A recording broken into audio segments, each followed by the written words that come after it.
Benvenuti, altro che mercato piloti, qui sembra di stare nella casa di carta. Oggi vi porto una succosa estensione della live di ieri sera su Kick, che vi consiglio di recuperare se vi siete perso questa nuova piattaforma su cui vado a streamare, e parliamo dei due nomi più caldi del momento, che sono Jorge Martin e Pedro Acosta, per il mercato si intende. Due talenti, un solo manager, Albert Valera, e una tempesta perfetta che sta per abbattersi sul paddock, perché c'è anche dell'altro, e se le cose vanno in un certo modo, come sembra stiano andando, si annunciano sia fuoco che fiamme. C'è dell'altro, insomma. Volete vedere? Dai.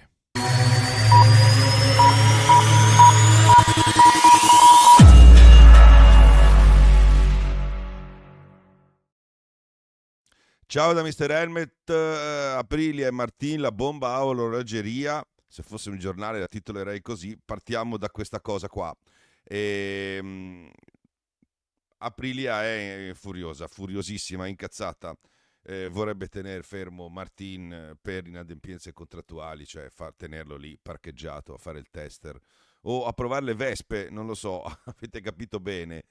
Non l'ha mandata giù questa cosa. Sembrava di sì, sembrava ti aspettiamo, sembrava torna pure, che vieni qui che non ti faccio niente, però in verità sembra che Aprilia sia abbastanza arrabbiata, Rivola molto fermo, ma anche il manager Piaggio, quello ancora più in alto, assolutamente determinato a non farsi prendere in giro, è chiaro.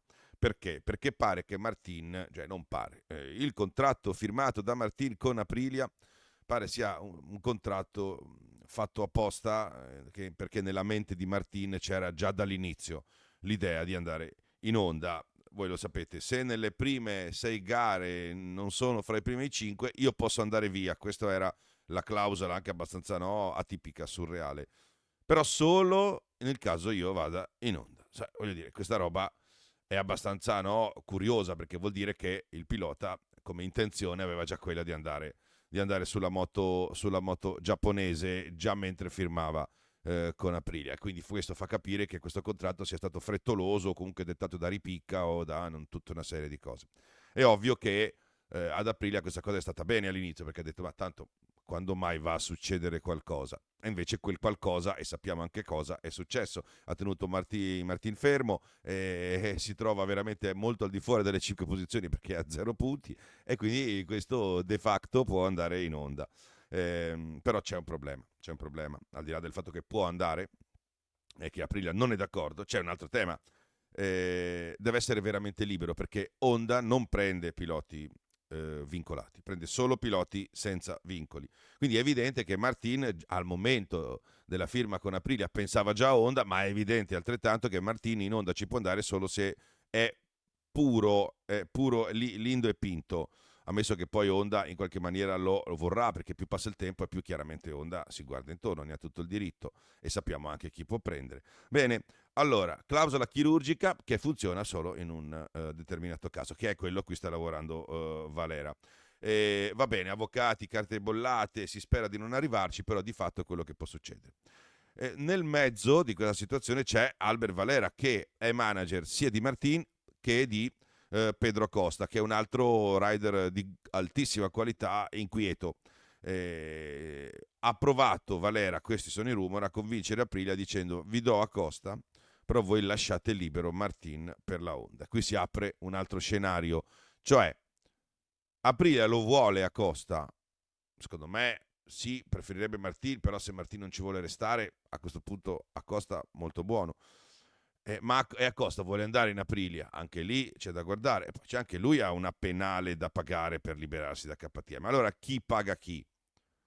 Chi paga chi, questo è da vedere. Però c'è anche un altro tema, c'è da parlare anche di Ducati, perché non ne ho parlato ieri nella live, quella su Kick, perché il big rumor mi è arrivato oggi, però voi sapete il Mugello è momento di grande sblocco contrattuale all'interno della stagione MotoGP, sia per i team, le case, i tecnici, eccetera, ma soprattutto per i piloti, quelli caldi. E sembrerebbe che Pedro sia andato dopo il Mugello a fare visita al museo Ducati. E questo vuol dire, può voler dire tutto o può non voler dire nulla, può voler dire veniti a bere una bibita o può voler dire vieni che parliamo. E quindi Ora, su Ducati è bene essere chiara, cioè a Ducati proprio Martin non interessa, non c'è bisogno che lo dica, però magari qualcuno non segue proprio tanto tanto e quindi magari dice ma perché non prende... No, perché è proprio fuori dai radar ufficiali, anzi. Però l'obiettivo è Acosta e si sa che a Ducati piacerebbe, ad Alligna piacerebbe. Da un lato io stesso ho detto più di una volta che è difficile che una casa come Ducati possa essere così ingorda da non lasciare niente agli altri, ma dall'altro abbiamo visto che fino adesso non si è privato Gigi di nessuno sfizio e quindi potrebbe volere anche Pedro. E quindi poi Ducati potrebbe essere disposta a coprire la penale o l'ingaggio, una delle due, lasciando una delle due al team che lo prende. Bene, il caso Acosta ci dirà se Ducati è veramente ingorda oppure no, ma ci dirà anche un'altra cosa. Se Ducati, cioè se la destinazione di Acosta sarà il vero indizio per capire qual è oggi il team satellite di riferimento di Ducati, cioè se Pedro va in VR46 o va in Gresini. E se Ducati paga lo stipendio di Acosta, quindi lo tiene come pilota ufficiale, fa pagare la penale al team, oppure non si sa. Cioè, avremo la risposta su quali sono le preferenze di Ducati anche come team interlocutore. In teoria dovrebbe essere scontata la superiorità del team VR46 sulla mappa dei team Ducati, però abbiamo visto che ultimamente Gresini sta facendo decisamente molto meglio e poi soprattutto che Gresini è da un po' la piattaforma di lancio per arrivare in rosso. Ci è arrivato Bastianini, ci è arrivato Marquez, vabbè, e ci dovrebbe arrivare Aldeguer, ci potrebbe arrivare Alex Marquez e quindi insomma non è chiaro. Mentre invece pur essendo VR46 il team ufficiale di riferimento perché è la GP25, perché su carte è scritto così, sembra che i rapporti non siano proprio così vicini, no? Come sono con quelli con Gresini, come erano invece con Pramac, cioè VR46 dovrebbe essere la nuova Pramac, ma sembra che i rapporti con Pramac fossero diversi e che questo posto nel cuore l'abbia preso Gresini. Bene, allora, se chi prende Acosta, se Ducati lo prende, è il vero team di riferimento Ducati. E ripeto, non è scontato. E quella storia che diceva sì, ma Acosta rimane in Tech 3 e prende il quale prende le Ducati, bene, pare che il team Tech 3 abbia chiesto a Ducati delle motociclette, ma che Ducati aveva detto guarda, non ce la facciamo, è impossibile, si fa veramente troppo un casino. E quindi questa cosa va un po' anche innestarsi sul futuro di Tech 3 che potrebbe prendere delle Honda e allora magari Martino Acosta, non si sa, soprattutto perché è di oggi mentre registro, la notizia che Dorna è passata per l'84% a Liberty Media, mantenendo l'attuale azienda Dorna SSL Sport la proprietà della MotoGP. Cioè no, la MotoGP è passata a Liberty Media e Dorna ne detiene il restante 16%. E quindi in questo contesto si potrebbe rafforzare la voglia, l'idea che Poncharal voglia vendere il team come già da un po' si vocifera. Allora, è una cosa che è in pianificazione già da tempo, che non è un segreto, ma che non è affatto scontata perché i numeri cambiano, no? A seconda del proprietario, del valore, degli asset, eccetera. Quindi le opzioni sono davvero Martini in Honda e Acosta in Aprilia. Figo.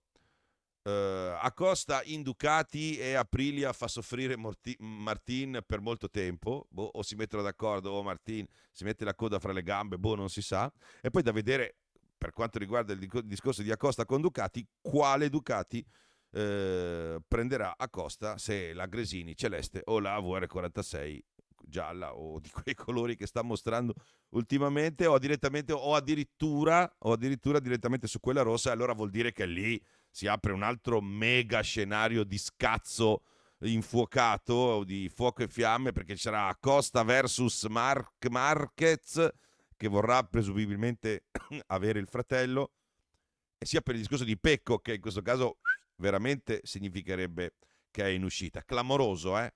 Mi piacerebbe sapere cosa ne pensate. Mi potete rispondere qui sotto oppure sotto le live. Ricordatevi che ne faccio di diverse su piattaforme diverse ed è lì che tiro fuori le news. Però questo, siccome ho visto che ci sono dei pigroni, ho deciso a queste notizie con degli aggiornamenti di buttarle anche dentro qua. Va bene per voi?